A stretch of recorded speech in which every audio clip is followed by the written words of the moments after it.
অনেক সময় কি হয় যে খেতে ইচ্ছা করে না শাকসবজি থাকলেও, তো এভাবে করে আমি ডিম রাইস বানিয়ে খেয়ে নিই, ভালো লাগে খেতে। তো প্রথমে কড়াতে তেল দিয়ে দিলাম, তেল দিয়ে আমি পেঁয়াজ আর কয়েকটা শুকনো লঙ্কা দিয়েছি, একটু ভাজা ভাজা করে নিলাম।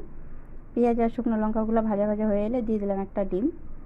ডিমের মধ্যে সামান্য পরিমাণ লবণ দিয়ে দিলাম, লবণ দিয়ে ডিমটাকে সুন্দর করে ছোটো ছোটো করে ভেজে নিচ্ছি। তো ডিমটা দেখো ভাজা হয়ে গেছে, এখন যে উপরে পেঁয়াজগুলো রেখেছিলাম সেই পেঁয়াজগুলো দিয়ে দিলাম। এখন এর মধ্যে দিয়ে দিলাম ভাত। তো ভাতটা তোমরা এটা বাসি ভাতও নিতে পারো বা গরম যে ঠান্ডা ভাত থাকে সেটাও নিতে পারো। তো ভাত নিয়ে আমি এখন ভেজে নিচ্ছি।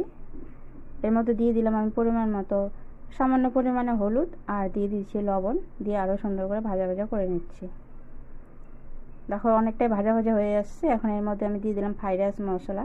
তো আমার কাছে মশলাটা হচ্ছে অপশনাল, তোমরা চাইলে নাও দিতে পারো, তো আমার কাছে ছিল এই জন্য আমি এখানে দিয়ে দিলাম। দিয়ে ভাতটাকে আরও বেশ সুন্দর করে ভাজা ভাজা